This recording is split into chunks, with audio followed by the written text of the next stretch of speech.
I'm live on YouTube, on Twitter, probably on Rumble. Don't know if we're there on Rockfin yet. Probably. I was about to go live like 2 minutes ago. Right as I went to go click the button, this microphone dropped and slammed to the table because a screw flew out. And then I had to fix I don't know how the screw flew out. I don't know if there's something spooky going on over here and something I can't even see knocked the screw out. But the screw got knocked out. Happy Halloween, everybody. I don't know if you've ever gone trick-or-treating at excuse me, I knocked the microphone there. If you've never gone trick-or-treating at 3:30 in the morning, that's definitely a trick that will surprise all of the people whose door that you knock on, especially if you're an adult. If you're a child, they might call foster services or something like that. But if you're an adult, they'll probably call the police. What I did when I was a kid once is it was like July, and I told my friend, I was like 8, and I was like, let's go trick-or-treating because when we go every Halloween, they give us candy. What if we just did it now and said, we like to trick-or-treat in the summer? And we went and knocked on doors all over the neighborhood, and they all went and found candy for us. Every single person gave us candy when we trick-or-treated in July. So the moral of the story is, if you're a kid and you knock on someone's door and ask for candy, they're going to give it to you. Most likely. Okay, we just try to get on with the show right now. So it's probably, if you're on the West Coast, it's 12:30 in the morning. If you're on the East Coast and you're still up, it's 3:30 in the morning. You're either a night owl, an early AM person, or you're partying tonight. I don't know. But Halloween, did you know that Russia every year has a debate about whether or not to continue calling it Halloween? So they've had multiple proposals of legislation to try and get it changed because they don't want it to reflect Western culture. So just last week, the head of social policy over there, he suggested rebranding it to better reflect Russian national traditions. And he said that he proposes to celebrate Halloween in Russia under the name of the Day of Spooky Fairy Tales and Stories, which I don't know. I don't know if that translation is exact, but I would come up with a better title than that. That's just too much of a mouthful there. And then he said that way we will get away from being tied to Western culture and foreign names, but we will retain the fun that many people are used to.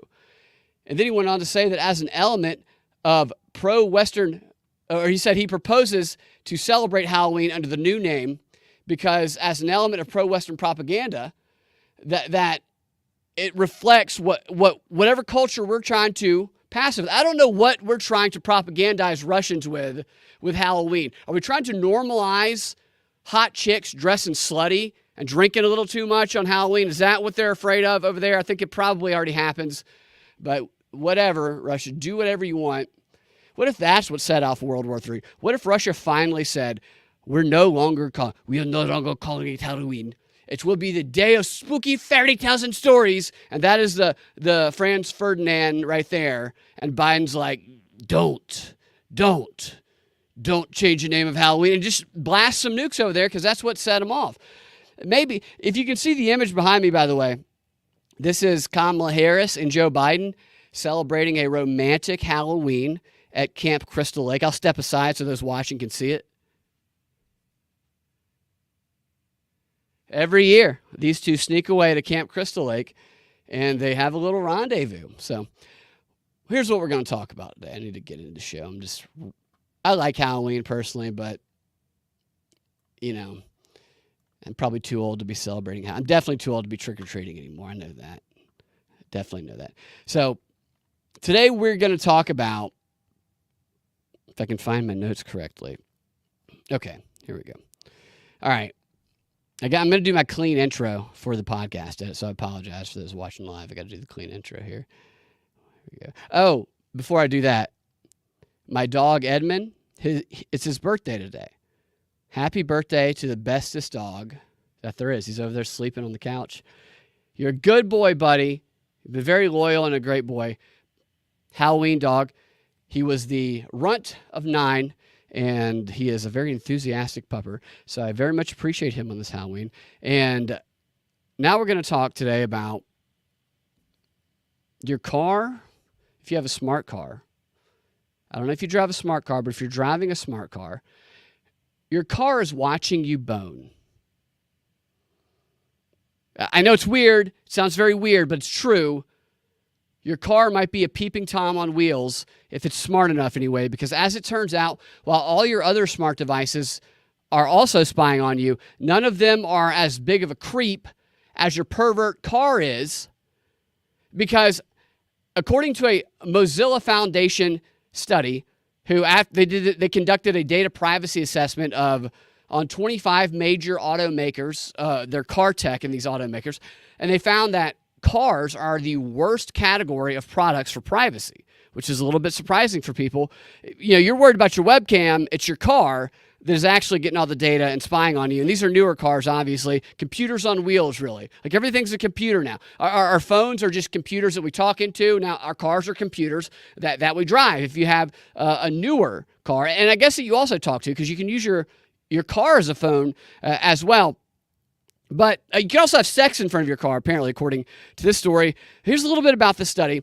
Of the 25 car companies that Mozilla, their security expert, looked at, all 25 of them failed to meet the crucial benchmark safeguards that were set by the security experts of them. They do this every year, researching, companies' cybersecurity protection, stuff like that. And to kind of give you a comparison, when they did the same study on mental health apps, which I've never used one of those, only 63% of those failed to meet the same standard. So all the cars failed, only some of the mental health apps. So that's still not good. 63% failure rate is telling you that it's not good. But I don't know what the failure rate of an actual in-person therapist is. So it might be comparable there. But driving wise, it's just kind of crazy. You sit in your car and you think you're going somewhere, and your car is just sucking up all of this data from you that it's going to be selling and using. And there's some really crazy stuff that this study found. Well, let me get my notes up. I got to change my view on my document. It's just, I don't like the side view because it accidentally switches over and it gets loses my place. Okay, so here's what Mozilla said. They said, while we are worried that our doorbells and watches that connect to the internet might be spying on us, car brands quietly entered the data business by turning their vehicles into powerful data-gobbling machines. Machines that, because of all of those brag-worthy bells and whistles, have an unmatched power to watch, listen, and collect information about what you do and where you go in your car.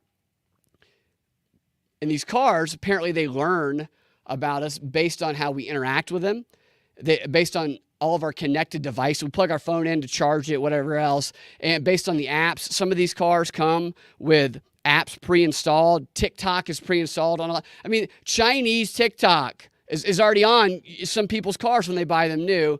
And they also get the data from third-party sources like Sirius XM Radio and Google Maps. And they are equipped with sensors, microphones, cameras, and telematics, which I think telematics are the screens that you mess with a lot of the touch screens. And I don't have a deep understanding of the technology of it, but I know that I don't have a smart car because of this very reason. My brother's a mechanic. I told him years ago, I said, look, you need to brand your auto shop as you sell dumb cars, because dumb cars are the future, because people do not want this happening. And this is, it gets crazy what they found. And so they went through and they tested these cars, and they also went through all of the privacy notices, the stuff that nobody ever reads when they buy the cars, and they sign the bottom line. And some of the info that is collected, it's anything from your medical information, your genetic info, how fast you drive, where you drive to, what songs you play while you drive, and information about your sex life. That's information about your sex. That's in the actual fine print of Nissan and Kia. Those two. I mean, it's just weird though, because nobody's having sex in the back of a Kia. So why are they collecting your data? I don't think anyway. Maybe I've never driven a Kia. I'm just assuming. Nissan, maybe. But they use all of that data that they collect. They make inferences of what you might do and what you might be. So it's like predictive AI technology that they have. So they collect all of that data, and then they infer about your intelligence, your abilities, and your interests. There are cars that try and gauge what your IQ is based on all of this personal data that they collect, including your car watching you have sex in the back of your car, I guess. Maybe it walks up to your window and peeks in the outside. I don't know. Listens to your phone. It definitely collects, stuff from your phone. I want to be, or at least I want to be a fly on the wall in the meeting where they're talking about what do we need to include in these data processes. We're the Nissan meeting here. We're going to get this data. We're going to where they drive, obviously, how they use the MapQuest, how fast they go. We're going to track whether or not they speed or not. Somebody pops up and goes, well, what about their sex life? Shouldn't we be monitoring their sex life through their cars? That's a effing good idea. It's the least thing they would expect. And they put these microphones and for all we know, they have infrared. So we have these cameras that we thought Israel had that could see through walls and stuff, these thermal cameras. Maybe Nissan and Kia actually has those real hardcore thermal cameras in your car. It's just like a terrorizing kit from Knight Rider and the Love Bug, and it's just watching you do whatever it is that you do through your walls. Do not get a smart car. Like, it's not worth it. Like, everybody had the dream. Like, there's this dream of everybody's going to have a smart driverless car. Like, this is the first thing people want to do. They want to get a driverless car, and then they want to go crawl in the back seat and then put on their VR headset and pretend like they're having sex with somebody. Or actually have sex with somebody. Depends on whatever your preference is. But it's not going to be a rolling brothel anymore unless you're just okay with your car tracking how often you do that and then ramming in to somebody that, walks, a jaywalker, because they're not trained to protect jaywalkers while you have sex on your VR machine in the back of the car. I got off track there for a second. But so that's what they do with the data. Here's some actual numbers of what they do. With the data. Obviously, they use it for their own research, marketing, and general business purposes. But 84% of these car companies, I'll tell you what some of the car companies are, and you're going to be very familiar with them. They share your personal data with service providers, data brokers, and other businesses. Your car does. 76% of them, they say that they will sell your personal data. And 56% of your smart car dealers, they will give your information to the police and to the government simply based on an informal request. That's it. No official request is needed. It's written in the contract. All they have to do is just ask us for it, and bam, there you go. There's all the times that they've had sex in the general vicinity of the car and whatever else. It's tracking. Fortunately, though, the auto brands, they did do at least one thing very well. They protect your data from cyber threats, except that they don't actually protect your data from cyber threats. This research company found that every single one of these car brands, all 25 of them, failed to meet the standard of cybersecurity. So they're all vulnerable to cyber hacking. So not only is your most vulnerable type of data being harvested by these car companies, hackers, we've seen like 25-year-olds and 18-year-olds hack all of Las Vegas recently, MGM hotels and casinos, and the cars, according to the study, have just a fraction of the cybersecurity stuff in place normal targets of cybersecurity. I would not get in a smart car. Like, seriously. That's probably a good horror movie. If somebody has probably already done that, I'm sure. Hack the smart car. I'm sure that's been done. But man, this is just because people don't think about that. Like, they might think about their Alexa or their Ring Cam or their phone, but you get in your car and you're like, oh, I'm free to have a little bit of privacy. But no, you're not. They're worse than every single one of them. So Nissan and Kia are the two companies who want your sex data. Those are the two. I mentioned that. Their policies, and this says it in their policies on their website and in the form that you sign when you buy one of their cars. It labeled sexual activity and sex life as something that they collect when it comes to data collection. Again, I don't know anybody who has a Kia who's having sex in the back of their car, but I don't have a Kia. Nissan, on top of that, they also said that they will share and sell consumers' preferences, characteristics. This is crazy, man. Their characteristics, their psychological trends, their predispositions, their behavior, their attitudes, their intelligence, their abilities, and their aptitudes. That is all data. So they collect all your data, and as I said a moment ago, these car companies have this AI technology that infers based on the data they collect how you will behave, and then they will take that behavior that they inferred and they will sell it to these companies, and then you'll start, somebody's going to show up with a dildo next to your car. Would you like to buy a dildo? We heard about how you like to have sex in your car. Whatever. It's just like crazy. I mean, that is wild. And they will also infer if you have a predisposition to drink, if your car will infer if you are acting depressed, and apparently if you're good at chess. So you could get in your Nissan car, and if you've been bummed out, it's going to create a little file that says that you're possibly depressed. I don't know what they'll do with that. They could potentially send that to the FBI because they also, and it says in these documents, they also look at your race. They also look at your gender, all of that shit. So all the stuff that determines what political side you're on. So they could your car could report you to the FBI for being a potential MAGA domestic terrorist threat who's a little bit depressed right now. And then they arrest you and they save hundreds of lives because your Nissan car will probably plant some evidence to like a false flag.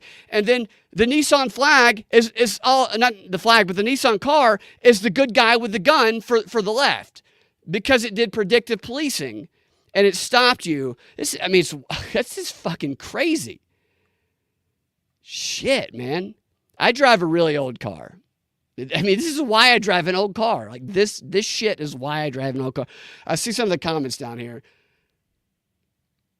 Panda has a right. I'm checking out the comments on chat. I got multiple screens. I've told you guys that before. I'm trying to get my setup squared away. See what's going on over here. Denver Attaway says, it's all about the insurance on the surface level. Deep multinational, systematic intel snoops. Risk profile. Yeah, dude, totally. This is exactly what this is. It's wild. It makes me think of that episode of Black Mirror. It's one of the first ones. I think it might be in the first season where it's the social credit score, which is what ESG was ultimately supposed to be, that for companies and trickle down to the individual.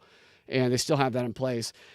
But just this stuff, and I'm going to talk about Biden's AI executive order that he signed yesterday, because I think it all relates to this. Is they want to infuse everything with AI, and AI sucks. Like it's very stupid. It can do some cool things if you ask it the right questions, but if it does anything good, really, it's because the person prompting it has messed around and gotten good at asking questions, leveraging the amount of data it can find. You just got to direct it in the right way. But most of the time, it's stupid. And yet, they're creating these bills because they want to use it to create. I think they want to create bioweapons with it. Honestly, I'll get to that right after this here. So, God, it's so wild. So, all right. Best idea if you have a smart car is read the fine print, get rid of your smart car. I think you don't want to have it. I think that old cars are going to be in demand in the next few years, and the smart cars they can probably shut down the old cars unless it's really super old. But the smart cars, they can definitely flip the switch and shut it down and know exactly who you are based on all the data that they had it collect. This is what I wanted to say. So some of the companies that they evaluated, it's not just Kia, it's Ford, it's Toyota, it's Tesla was the lowest ranked. So Tesla had the worst score of all of this. They didn't have any, they were collecting more data than anybody else, so they ranked last. It was also Jeep, Subaru, BMW, Honda, Chevy. And they make Teslas and all these cars so cool, and people want to get in it. Nissan, so Nissan will also track your psychological trends and your predispositions and your behavior and your attitudes and intelligence, as I said. And then they will sell them, and they will give them to law enforcement. And they will also, this is wild, dude. What are your genetic characteristics? They don't tell you, because the study said they requested what the methodology is of how they collect genetic characteristics, and they got no answer. They have no idea how they do it. That's why I say people having sex in the backseat of their car is one of them. That's what people do. This isn't the 70s anymore. You don't have a hard muscle car that's not connected to the government, so you can't do that anymore. You got to go somewhere else. You got to go off grid to have sex without the government watching. That's just the fact of the matter. If you don't want Joe Biden to watch you having sex, you have to go off grid, because he's tapped in to every single home in the country, and they've got signals that trigger it. And that creepy motherfucker only wakes up to watch people. I mean, he is so fucking creepy. God, that's crazy. Okay. Can you imagine though, like maybe, so the car does this predictive technology stuff, right? So what if it predicts too much? What if it gets so used, and because it does these inferences based on your data and your habits, and you're on a date or something, and then the car just says, oh, well, this is the time in the date where he usually tries to make a move, and it just starts, moving the seat backwards of your, and she's like, why is my seat moving backwards? Why is your steering wheel pulling your pants off? Where did this ball gag come from? Like your car gets way too specific about its inferences based on your past behavior. I can see this happening. This will make me, I will never ride one of those scooters. A bicycle I could do, but not on the street. So the AI executive order that Biden signed, speaking of peeping Toms, Biden's just like your car. He signed this yesterday, and part of it is this. This is what was said by his official, who's this guy? A senior administrative official, a no-named senior administrative official, because they like to keep their names out of the news.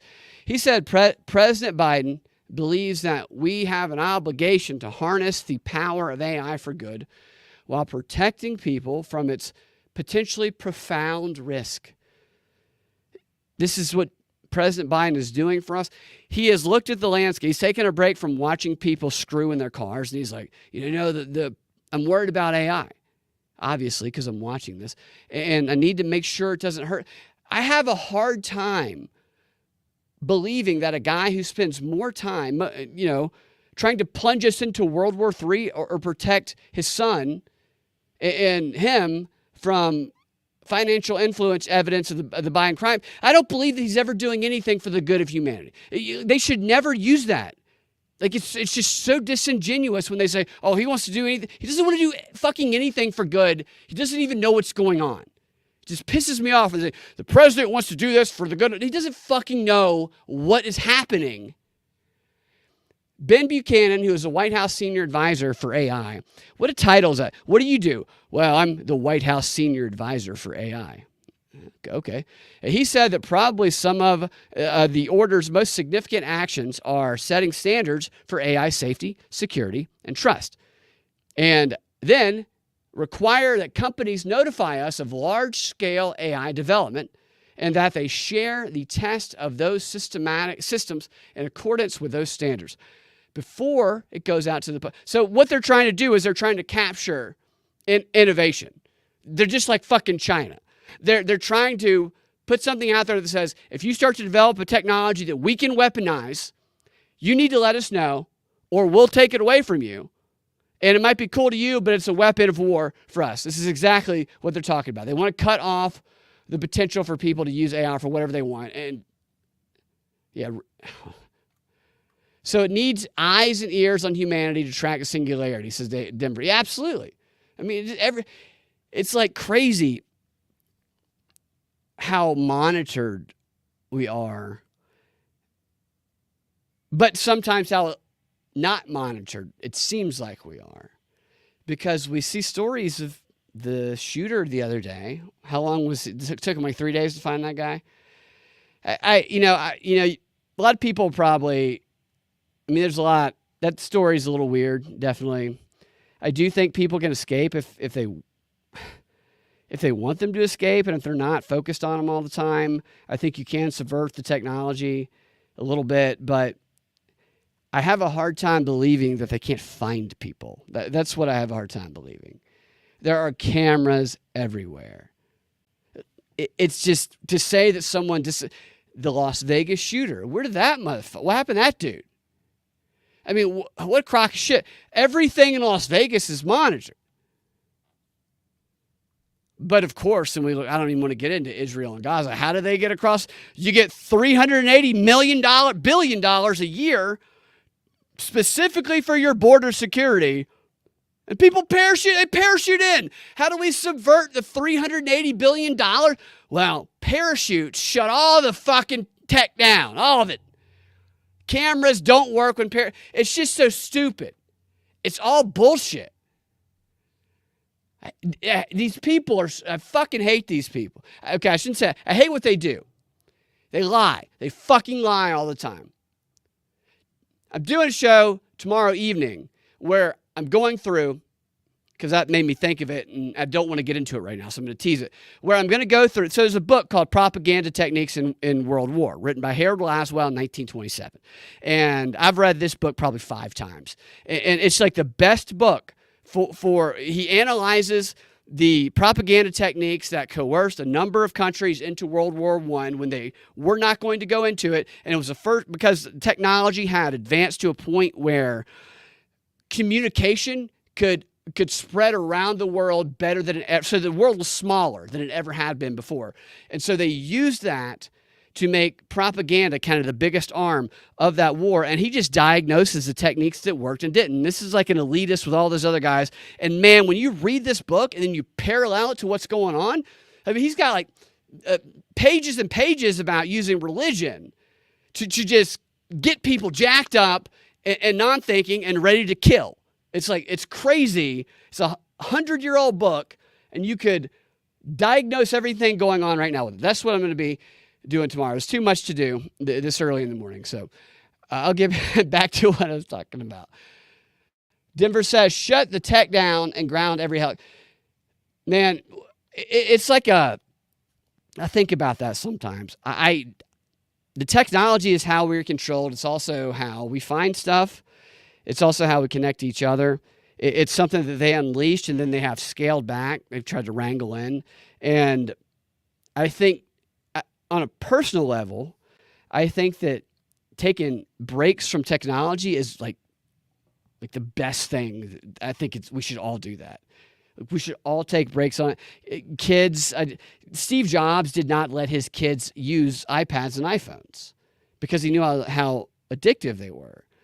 But they mass sell those things, and you're trying to work, you're trying to survive, the parents are, and then your kid's screaming, and you just need them to be quiet, so you put them in front of a screen, or you give them an iPad, whatever. They understand how that works. I used to play clips a couple years ago. This was a psychological warfare operator. It was one of these conferences that the military was holding, and the guy was talking about how they love the fact that kids are always 3-year-olds is specifically what he said, are always holding screens, because that was direct contact that and this was a propaganda information warfare operator that they had directly to the kids' minds through that screen, through YouTube, through whatever other access points they have.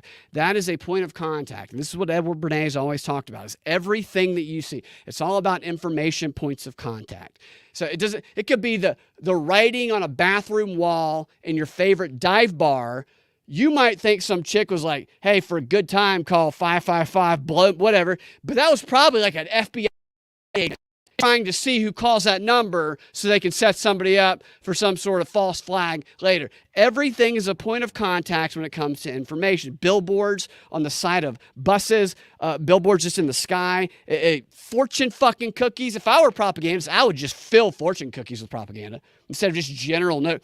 If I were propagandist, I would put people's specific names on fortune cookies, and I would tell them to do specific things. Because can you imagine if you just picked one, like first, middle, and last name, and you wrote specific messages in like 100,000 fortune cookies, knowing that the odds are that you would eventually hit someone who has that name, and then everybody gets this general message: you will be strong today, and the sun will shine. But he's like, John Frederick Erickson, you must go punch Joe Biden in the balls. And he's like, holy shit, it's a prophecy. God has spoken to me. Like, I could see them doing shit like that. Or this guy was talking about, this shooter was talking about how he used to hear shit. And there was a little bit of talk about his hearing aids and whatnot. And then that always triggers the thoughts of targeted individuals. I know you guys, anybody who listens to this show has probably done a deep dive on targeted individuals and the technology that they've been testing for decades, to where there can be like a CIA agent miles away, whispering something into some directed technology going right at this person's ear, and this person sounds like he's hearing it in his head. I'm not saying that's what happened here. I'm just saying this technology is something that the government's been studying for a very long time. I don't know what's going on with the hearing aid stuff. It's just the whole story's weird, and I feel like the reason that after they caught him, I feel like it's died down a bit because I do want to focus on Israel, but I feel like they must not have, or maybe they're holding the evidence that this is a MAGA radical. They want this person to be a MAGA radical. That's what they want. They want this to be the domestic terrorist. An interface point. Exactly. It's like everything is a provocation. It's such a now is the time to be an effing Buddhist, man. To just be they want to provoke people, and they have got this formula of psychological warfare manipulation where they target specific demographics and they have more data. Your freaking car, man, your car, like we just talked about, creates psychological profiles that in the contract, when you buy it, says that they will give that data, your psychological profile, to the police if they ask for it. Like, your car is like an undercover informant. And they take that data and then they use all their Freudian bullshit that they've tested over for like 100 years. People like write that shit off, but man, they have spent money for like 150 years at least testing different types of psychological manipulation techniques, much of it based in Freud. Tavistock Institute is where a lot of it came from. Edward Bernays, Freud's nephew, they fucking get to people in certain groups, and they get to them through individuals that people don't expect. So I was rereading this book again earlier, and it was talking about how the propagandists, if they want to be successful in their war propaganda campaign, is they will go, you look at America or whatever the country is, and you break up America into all these different demographics. And people have all these different cross interests and whatnot, and which back then was a lot harder to decipher. Today, with Facebook and all the social media and the data you get when you download when you have a podcast that you look at where people listen and stuff, you can pinpoint some shit, right?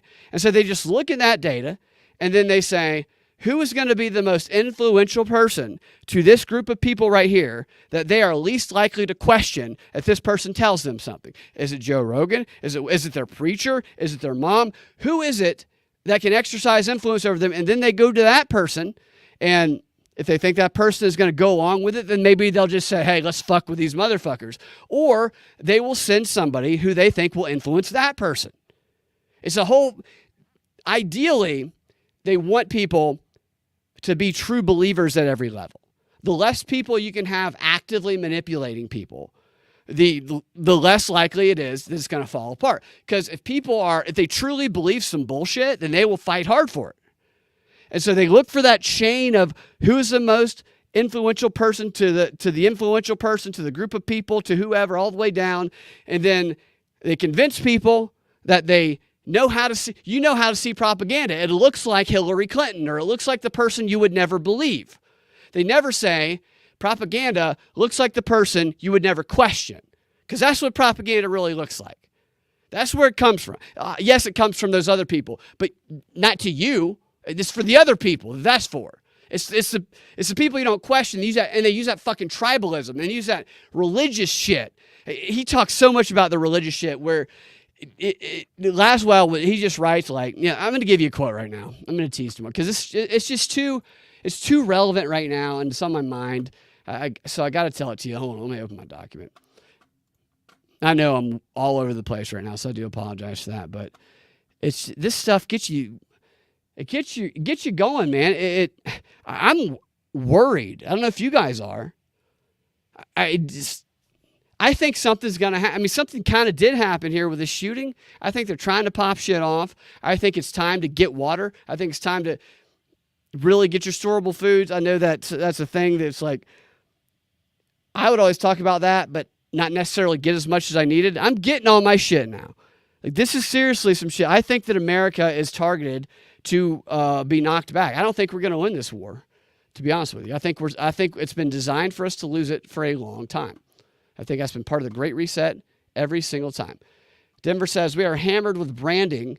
Yeah, we are. Ads hit us every single day. And the mentally conditions people to accept projected branding rather than understand details. Absolutely. 100%. They do not want people thinking. And if you read the propaganda literature, I used to tell my progressive friends this when they used to think that I was this big right winger, and I'm like, I'm not a right winger. I think they're all lying to us. I'm not emotionally connected to any of them because I don't know them. I don't have any hero worship of these political figures because their job is to lie to us.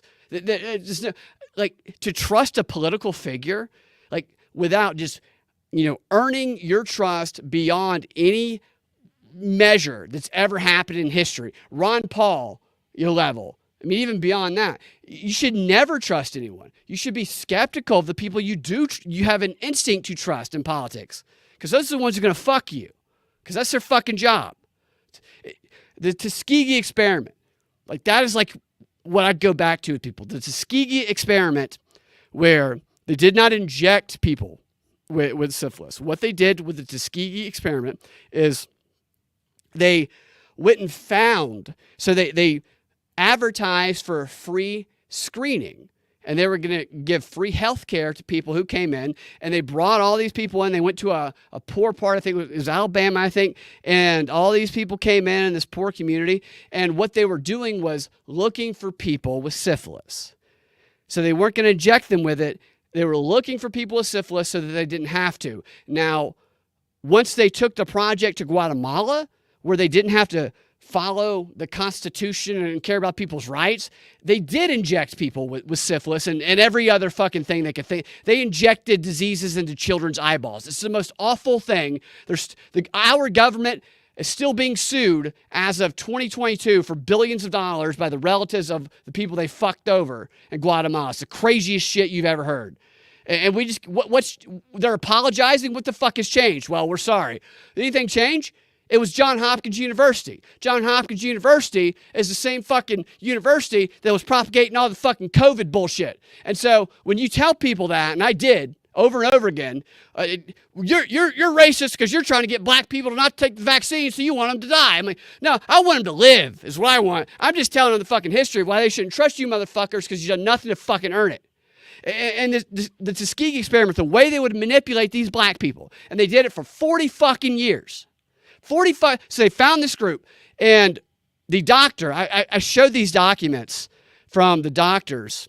They started it in the Tuskegee experiment. Then they went and led it. These are Johns Hopkins doctors. They went over to the Guatemala experiment, and they said that their goal was to watch syphilis destroy. They wanted to see the corpse of these people's bodies after decades of having syphilis ravage their bodies. The ravaged syphilis corpse body is what their goal was.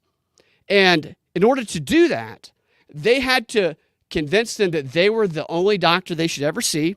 They had to make sure these people never saw any other doctors who told them, hey, you're sick and you're not being treated. So they had to run interference, right? So how do you run interference with a group of African-American guys to prevent them from finding out that they actually have syphilis and they aren't being, so they give them free food and all shit. I'll tell you how they do it. They get a sweet black nurse who they trust. You're not going to get a white dude. Not going to get a white dude who they don't trust. They send a sweet black nurse who drives them to all their appointments, who brings them warm food, who goes over and takes care of them. I'm your nurse, and make sure that none of the doctors that they ever visit ever tell them. And then they contact, and they did this, all of the African-American doctors in like a 30-mile radius of where these people were. And they got those doctors to agree to never tell these people that syphilis was destroying the inside of their body. So the way they were able to fucking just annihilate the body, it's awful. I fucking hate it. And they call you racist for fucking telling people this shit. The way they were able to kill these people systematically, slowly, painfully, was by convincing them that everything was okay, by appealing to them through black doctors and a black sweet nurse. And this is my point, is the propaganda is not coming from the people you are inclined to distrust. It's coming from the ones they think you're least likely to ever fucking question. I fucking hate the Tuskegee experiment, man.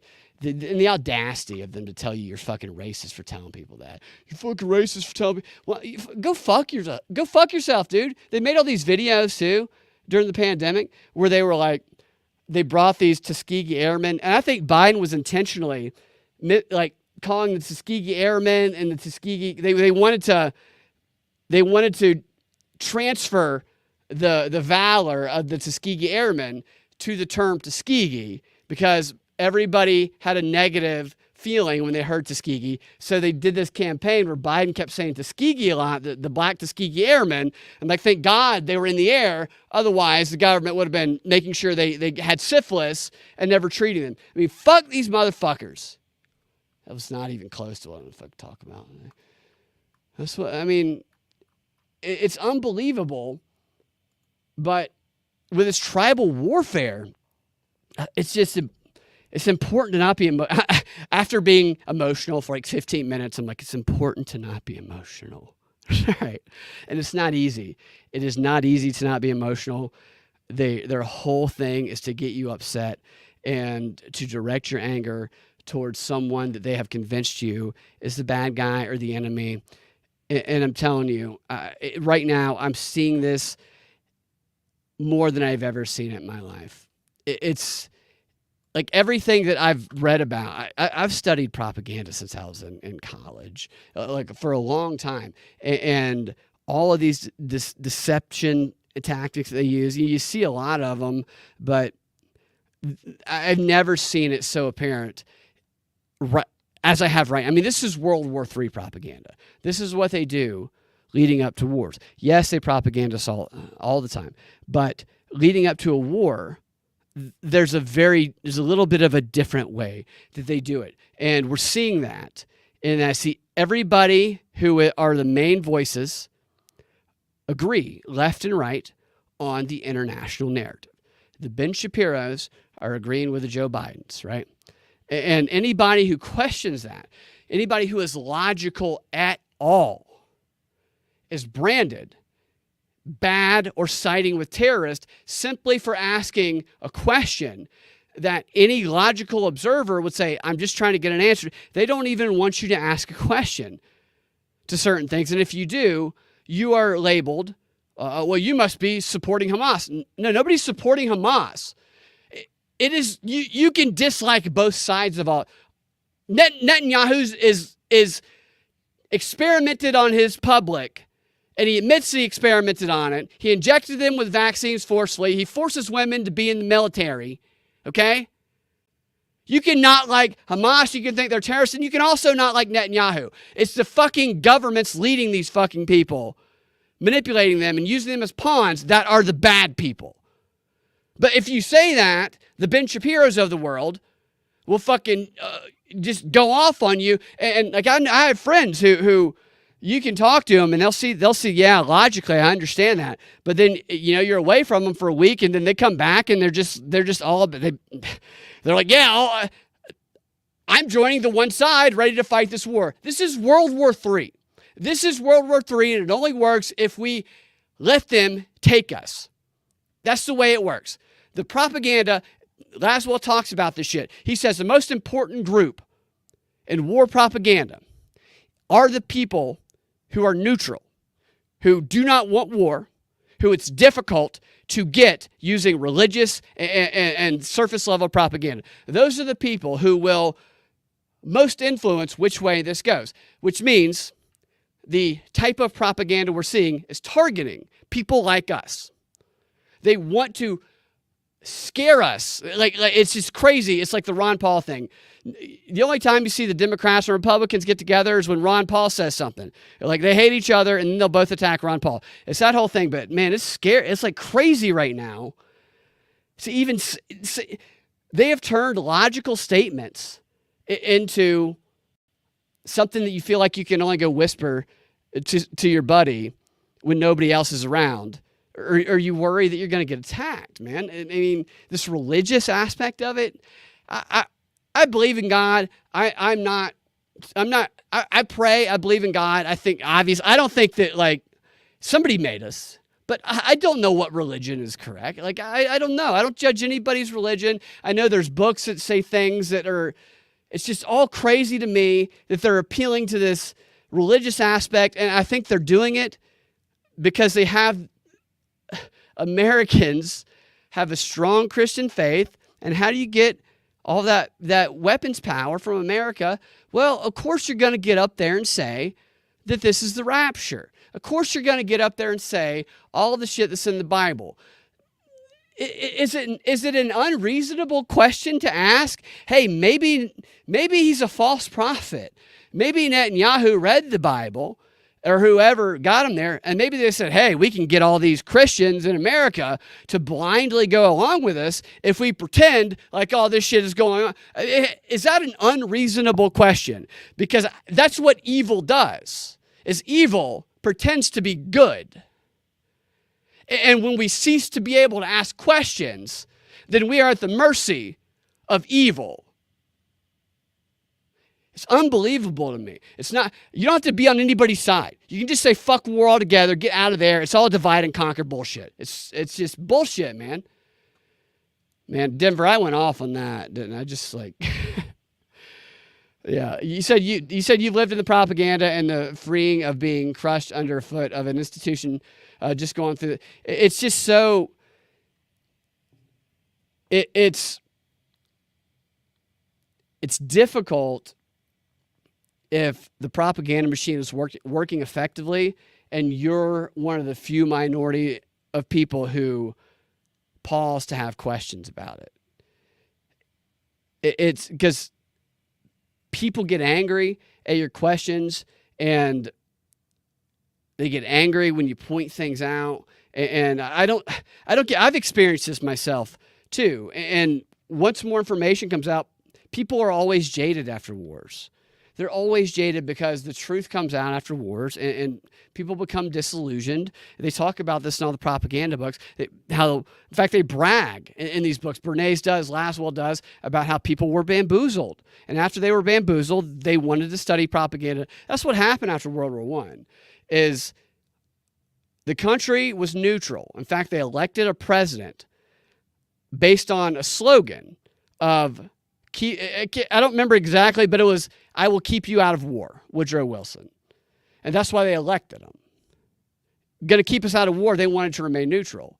And then he became pro-war and got us into the war. And they swayed public opinion because Americans were targeted. They had British sleeper cells, propaganda all over the country. Sir Gilbert Parker, the British Propaganda Bureau, Lord Northcliffe, who I think he wrote for the Daily, I think he created the Daily Mail, and I believe he had some power at Washington Post. I'll have to check that one. But they used these influential figures that they sent over here to cozy up next to influential politicians and influential people in media and actors and stuff who would be the influential figures who would then propagate their messages to everybody else. And there's just so many interesting books that documents like the tricks and stuff that they did. Stuff like H.G. Wells was one of them, but he was in another country. But this guy, Sir Gilbert Parker, one of the things he talks about is talking to these celebrities, and then what he would do is he would leave documents. He would know where they were going to meet up, whether going to a gym or going to eat or whatever, and he would put documents or he would put newspapers or something that he wanted the person he was trying to manipulate to see. And so he would get there early and he would set it there. And then when they get there, the person sees it, thinks it's there, they see it of their own volition, don't realize it was put there for them to see. And then Gilbert Parker, the propagandist, has a plan to spin that into the messages he wants to program his head with. It's definitely interesting tactics, but they used to write back and forth. The Sir Gilbert Parker guy would write to Lord Northcliffe, the British agent with the head of the British Propaganda Bureau. He would write about how gullible Americans are. That the ones who had a big platform, they just had such big egos, they never thought that they could be conned. And after the war, this Laswell guy wrote this book after the war, published about 9 years after World War I ended. And between that time, Americans had learned that they had been conned. There's a number of things that happened that led to that. And maybe this is some sort of psyop too. It probably is. But there was a treaty signed, I think it was the Treaty of Paris, I think is what it was called, in 1915. And the Bolsheviks, they revealed that. They were part of it. I don't know why they revealed it, but they were probably trying to start another war. But they revealed it, and what happened was all of these allied nations had signed a treaty just dividing up all of the world to each other. And they've been telling everybody that the reason they were fighting this war was to make the world safe for democracy. And then this treaty, which was secret, was revealed, that was signed years earlier, and they were just lying about all of it. And so that pissed everybody off, and all the people in America, and probably the other countries as well, they demanded to know what was going on with the Committee on Public Information, and people started questioning propaganda tactics, and that led to this book of this guy writing and documenting all the tactics, and it led to something called the Institute of Propaganda Analysis in the United States, which there was, it's wild to read about this. So I'll show you two books here. We'll see if I can find the other one. So if you want to read two books about propaganda that are relevant to right now, you can direct parallels. I'm going to show them to you, then I'll tell you. That's the one I've been talking about, Propaganda Technique in World War, Harold Laswell. This guy's a communications pioneer, brilliant guy. I mean, he's an elitist, but he writes very clearly. In this one, so this guy, Porter Sargent, he's like one of us. He used to write these things every year, where he would just dissect all the propaganda that school children and people just around the world. He had a newsletter, and he's sarcastic and he's funny, and he's just begging people to listen that we are being plunged into World War. And it's called Getting Us into War. It's like a 700-page book. But everything they lay out, because he talks about we're on the precipice of hell. We're on the precipice of hell right now is what we are. And they... Does it matter how loud you scream sometimes? I don't know what the answer is, to be honest with you. I just hope it doesn't come here. I hope it doesn't come here. I hope we're wrong. Most people hate seeing people die. But they're trying to normalize killing children at this point, which that's always happened with wars. I think that's something that's going on right now, too. So we see all these news coverage where they're having this debate about, well, they need to make sure they follow the laws of war. I mean, they might as well be jerking off when they say that. None of them mean that. The war has never been as public as it is in Israel right now, which I think is on purpose. I think they're intentionally trying to show it to us because I don't think they want to hide how they are anymore. I think they just want people to be okay with it. And I think they want people to say, it's okay to kill these children because you killed these children first. Therefore, if you don't kill them, they're going to come back later and kill everybody that you know, which is an assumption that they really don't know is true, right? They're just assuming that we're living in the 1600s and that's how everything works. We have the ability right now, not everybody over there wants to kill everybody. I mean, they've done surveys. Yeah, some of them do. Just like on both sides, some of them do. Don't fucking kill all the fucking. Don't get. just do. It's just if you find yourself going with the opinion of, well, yeah, Israel could defend itself, therefore it's justified that all the children over there must die. No, I'm sorry. That's just, to me, it's just like, I feel like that's just an attempt to fucking make us monsters, man. I think they're trying to turn us all into monsters because I think they want us plunged into World War III, and they don't want to see the value of human life and people who they say are different than us. I think that's what they want. I mean, this Laszlo book talks about that. They have to go through a systematic process of dehumanizing the other people so that people have a clean conscience in killing. So they feel like they have the moral high ground. Nobody's got the fucking moral high ground. Okay? Yeah, it was fucking, everything's awful, but the people who were on top fucking did it. It's just, they funded Hamas. Fuck these people. I say this all the time. If everybody realized that it was these motherfuckers pulling the goddamn strings, trying to pit us against each other, using whatever they fucking can, religion in this part of it, which is, man, people don't think when they use that. It's not the fucking people. People can be reached. People can be talked to. And human, like, people are cool, man. It's when somebody fucking makes you think you got to kill. Fuck all of these motherfuckers, dude. I hate this shit. I've gone on way too long rambling about that. It just makes me upset to see the world in a place like this. Okay, I don't want anybody to die over there. I don't want anybody yelling. I feel like probably some of these protests we're seeing over here, we see all these stories about like the Black Israelites fighting with people and with pro-Palestinian rallies or whatever, and everybody who does a pro-Palestinian rally, they get branded as pro-Hamas. It's just they are trying to eliminate nuance. They're trying to eliminate nuance, and you don't have to just kill people who disagree with you, because a lot of people don't actually understand, right?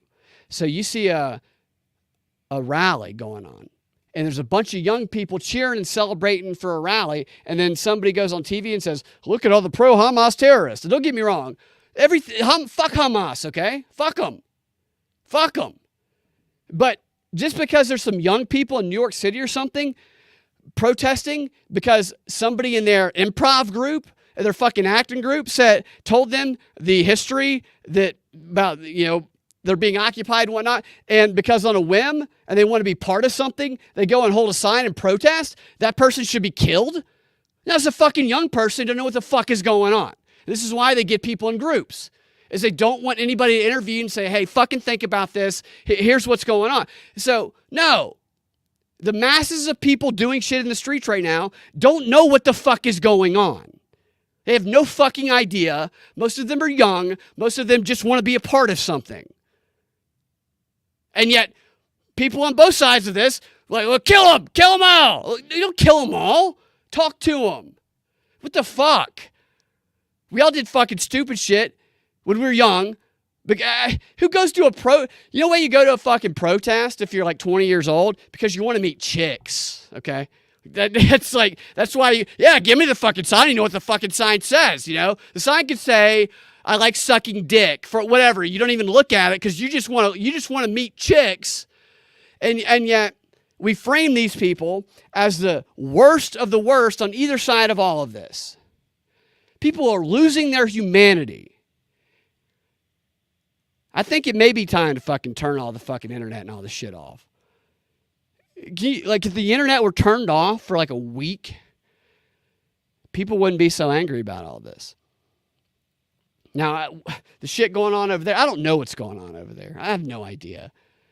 I don't know what to believe. Like, war propaganda, it's just such an easy thing with modern technology. I think that what they're doing probably, at least in part, is Israel has always been a testing ground for new techniques of propaganda, for new techniques of surveillance, the most sophisticated technology in the world. We heard Bibi Netanyahu talking about how they have more than 100 types of groups of people that live over there, and he volunteered to let us be the COVID mRNA vaccine testing ground, which is kind of like, I feel like people should remember that. I mean, that's like a lot of people who were very pissed off about some of that or very pro BB right now. And I'm like, BB would have fucking jagged you with that shit and used you as a, I don't know, it's upsetting sometimes. I don't like to get in this. For the best answer, pro trip, cause poop. Yeah, it's cause poop, Yanni. The principality of weeds. And they talk about that shit. It's always, well, yeah, it's the law. We tell them to follow the laws of war. What the fuck does that mean? They say that like everybody's, oh, thank God. I can go back to doing whatever I was doing. Joe just assured me that he assured everybody else, just follow the laws of war. A bunch of people died, but they followed the laws of war. Okay, whatever. That's only okay for people if they have been conditioned to hate one side or the other. And people on both sides of that have been conditioned to do that. It's just, this is why I got mad at somebody that was a friend of mine recently. I didn't mean to get mad at him, but I got a message from them that they were trying to get me and some other friends to do something, and they used clear emotional appeals, and it was kind of deceptive.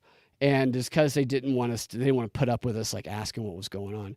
And I was been watching all of this, and I responded to them. I was like, don't fucking use propaganda appeals on me, motherfucker. Don't fucking try and get me to do something without trying to know what's going on. And I got a little pissed because I apologize for getting mad, but I said, don't try to lie to me. That makes me think you're trying to lie to me when you're using the obvious fucking shit that we see them using. Don't be like these motherfuckers. Once you trust the people you're talking to, I get it. People are in a hurry. People just want people to go along with shit. But right now, we're in a period of time where, for me anyway, I think we need to fucking trust the people we're talking to make decisions and say, here's what's going on. I'm not going to lie to you at all. I'm going to give you the information. You decide on your own. Because that is what these motherfuckers pulling the strings don't want. They fear people making decisions for themselves. So unity of the people who aren't up in that fucking tower in the sky fucking their own ass.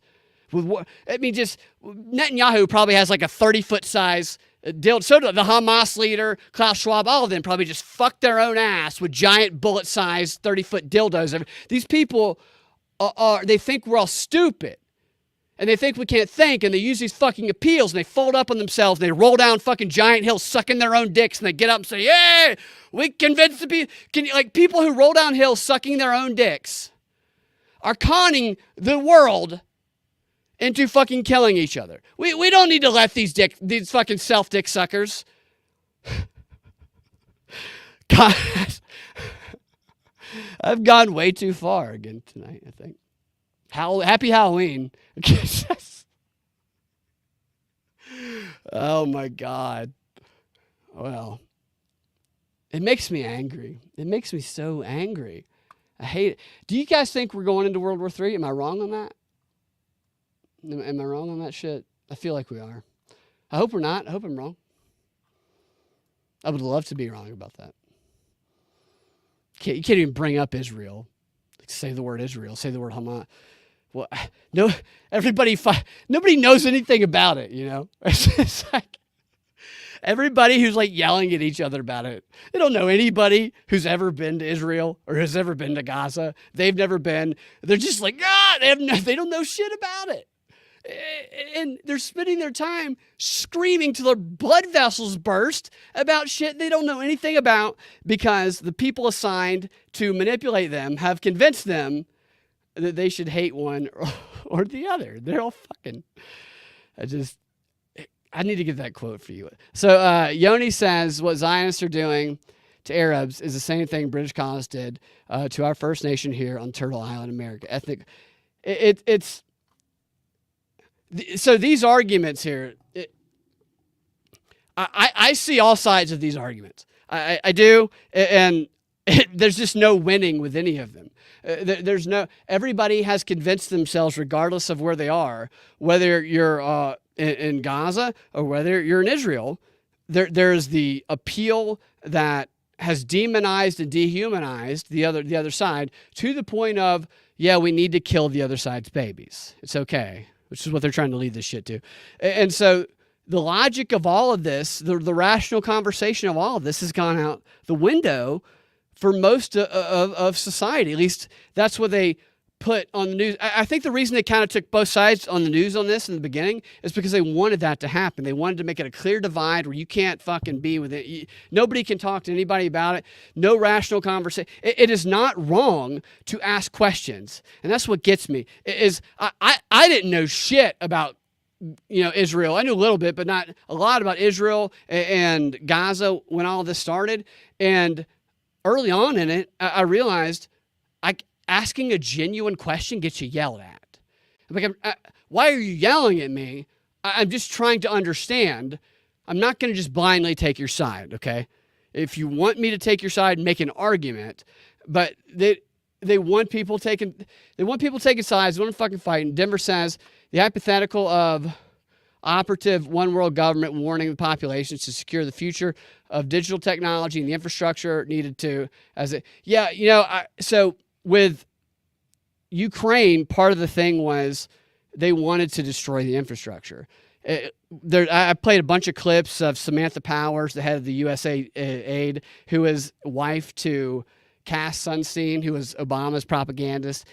And she has been championing that effort.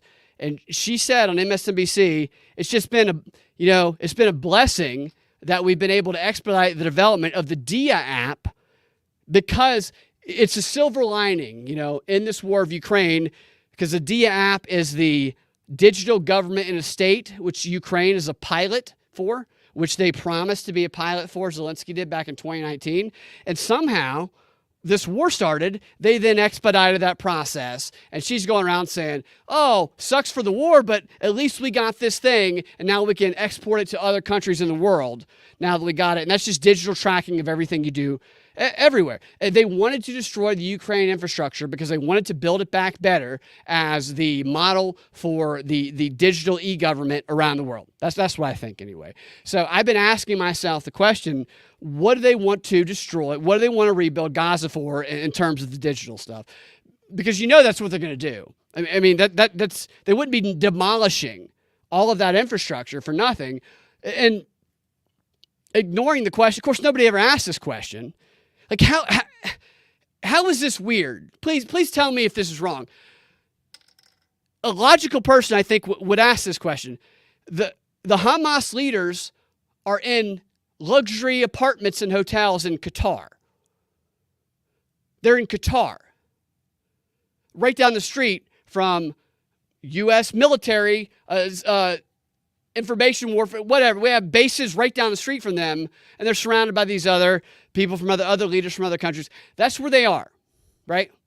The Qatar terrorist army are in the tunnels, right? Okay, so they're in Qatar and they're in the tunnels. This is based on what they've told us. Maybe it's wrong, but this is what they've told us. And the bombing is going towards the infrastructure. Well, I'm not saying bomb Qatar. I'm saying fucking send somebody to Qatar and arrest the motherfuckers. Like, who are you going after? Yeah, you want to get rid of the fucking terrorists, but don't sit here and tell me that you have to do these things and follow the laws of war when nobody gives a fuck about the leaders in Qatar and the fucking luxury apartments. Like, it's just like you think we're stupid. But nobody ever talks about that. You can't ask a fucking question about it. If that's a dumb statement I made, then I would happily be corrected, but nobody has ever said anything. They don't ever talk about it. Like, correct me on it if I'm wrong. Why are these Hamas people celebrating and calling for a global day of jihad, getting their dick sucked in a fucking jacuzzi in Qatar? Probably right alongside one of our fucking military heads who's running the base over there. Why is that going on? It's because these people up here are using all of the fucking people down here as fucking pawns. And Edward Bernays said it. Zelensky said it. Not Zelensky. Saul Alinsky said, never fucking fall for the bullshit ideological propaganda that you are controlling your people with. Because as soon as you do it, you're controlled by it too. These motherfuckers aren't controlled by this bullshit, but they know the people that they are sacrificing as pawns and the civilians underneath them, whether or not they agree with it or not, are. And it's just, you have to make so many logical leaps, like just these logic proof compartments in your brain. You got to just separate all this information to go along with this narrative. This is not a clean cut narrative they would like it to be. It's so messy.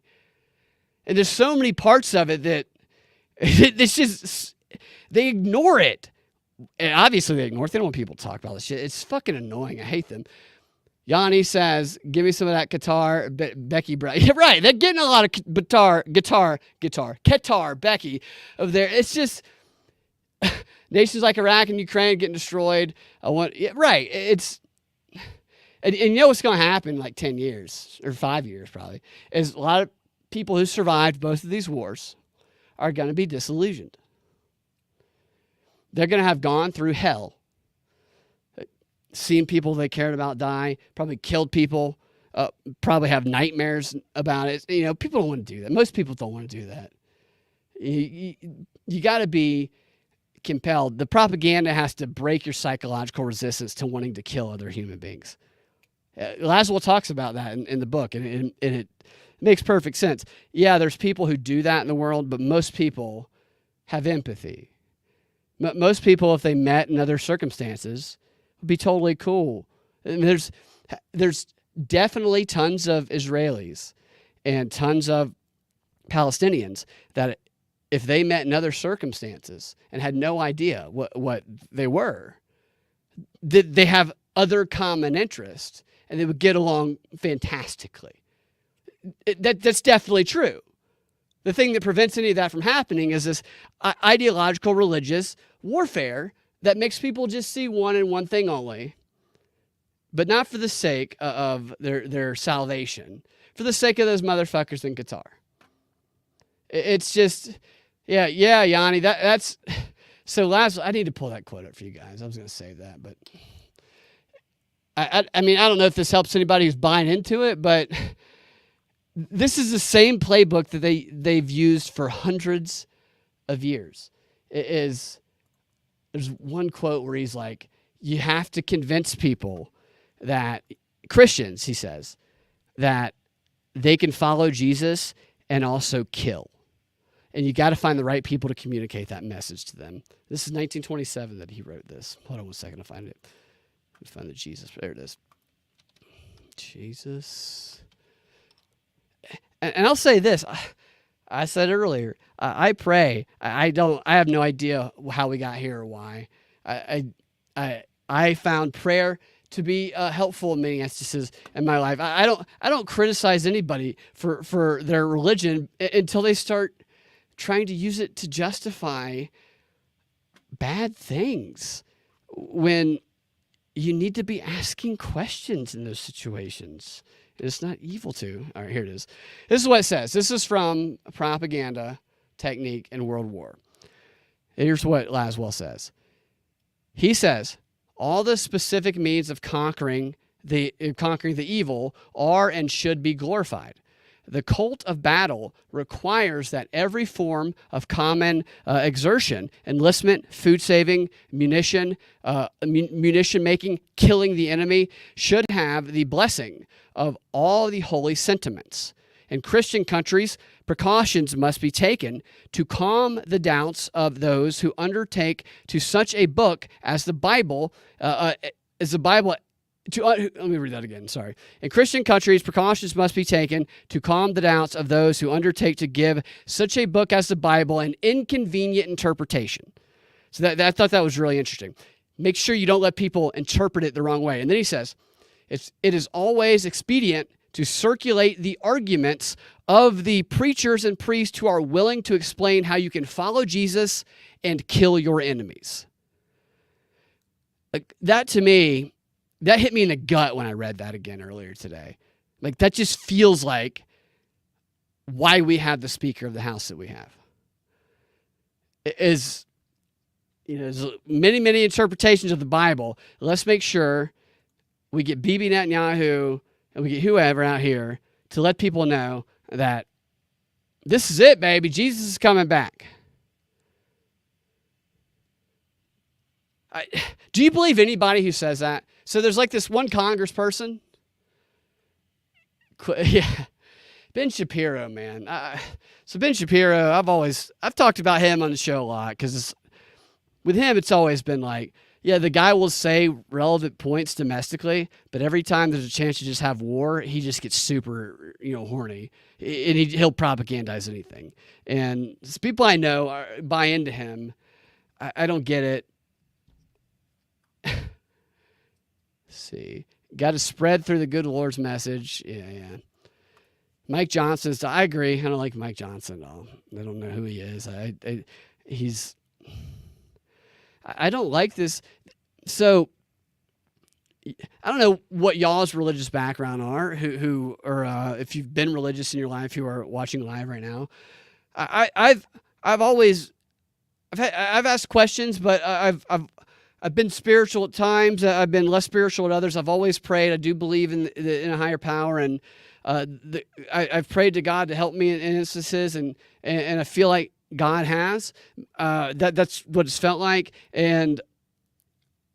But I've also, the people who I've asked, so I've had some people in my life who, one of my friends in high school, one of my good friends, his dad was a preacher at a church that my family went to, and he was a great preacher. He did the sermon at my mom's funeral, just one of the best guys you're ever going to meet in your life. And so I used to ask my friend, and I would ask him questions, and you know what they never did? They never tried to pressure me. They were never rude. They were never jerks. And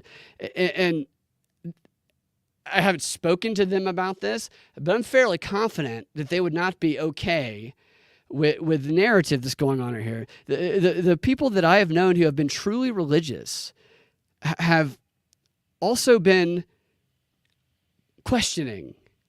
Let's make sure, recognizing that there can be manipulation that goes on with this. And to me, this feels like something that they're just trying to exploit people who badly want to see the rapture happen.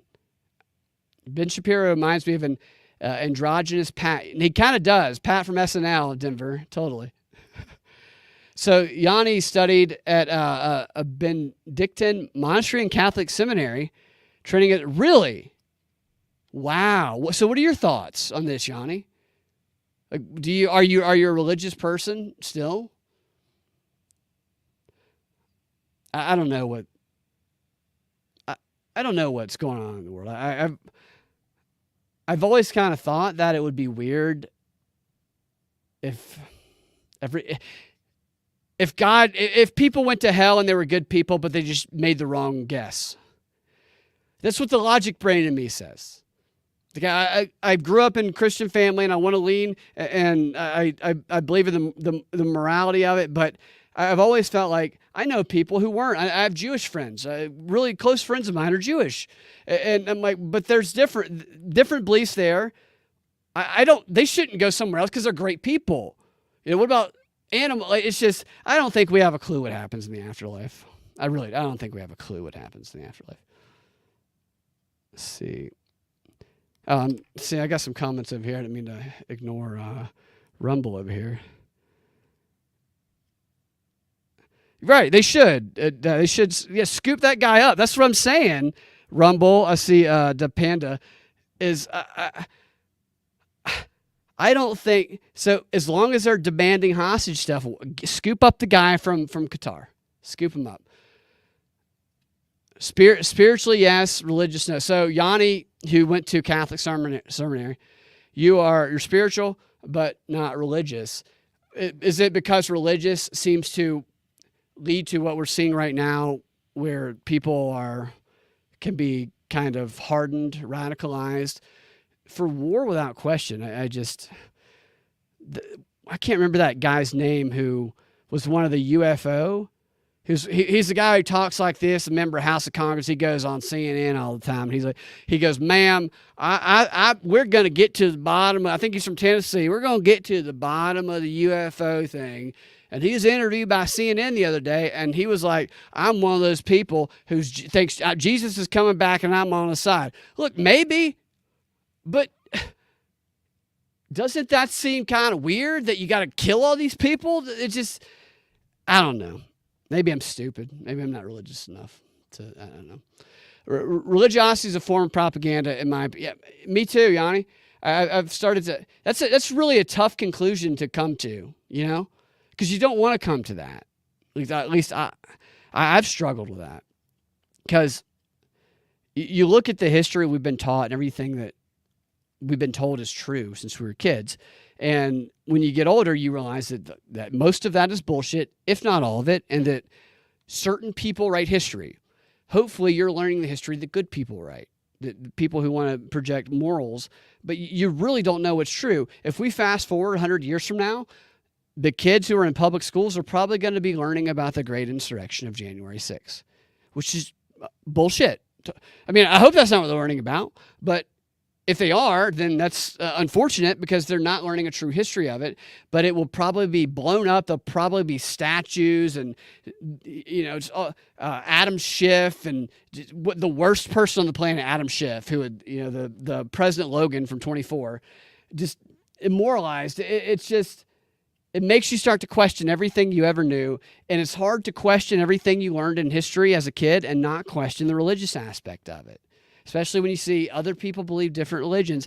It's hard to say everybody else is wrong, but that doesn't mean anybody's bad people, though. So nobody's bad people just because they believe different shit. I think it was David Icke that kind of maps all of the religions back to one. I think I was high years ago and I watched that, but I believe that's what he does. But it just doesn't seem like a radical thing to say, hey, we can all agree that we've been lied to as kids about history and other stuff. And most people who are around my age, born in the 80s, I think would agree to that. It's hard to think everybody can agree to that, but everybody can't agree. Maybe some of the other stuff was a little bit of a deception also. But that doesn't mean that doesn't mean that you're bad or anybody's bad or anything's invalid. I don't know is what I'm saying. I'm saying that if that is the case logically, then maybe we shouldn't be so hard on people who disagree with us. Maybe everybody should not be so fucking hard on people who disagree. That's what pisses me off. It's like misgendering.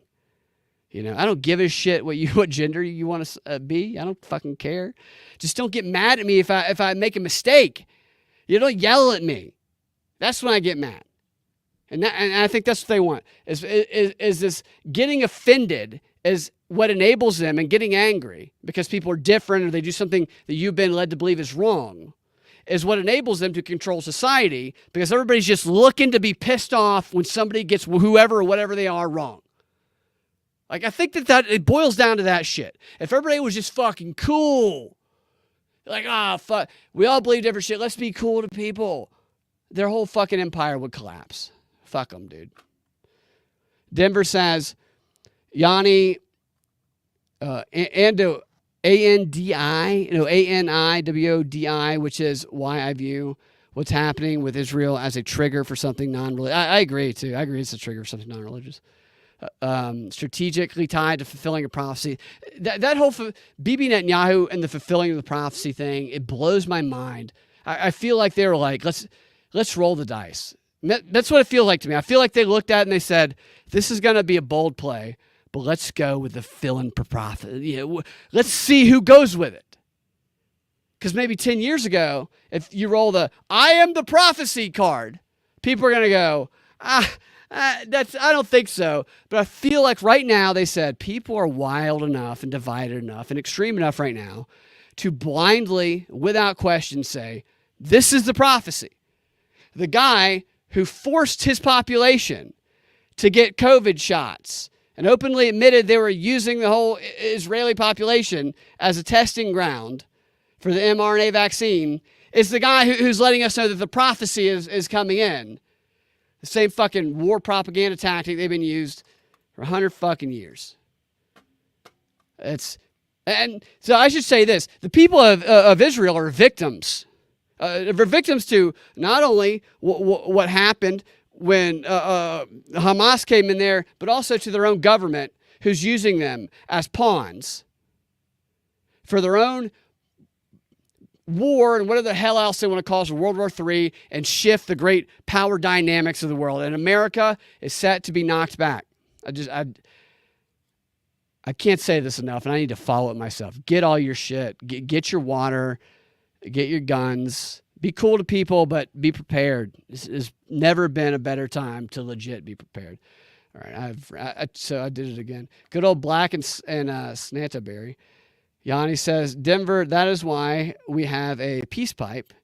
Yeah, right. So what if you could just get everybody in the room, they could all smoke a joint together. Everybody be cool, you know? But they don't let them do that. Oh, man. Okay, I think I got to get out of here.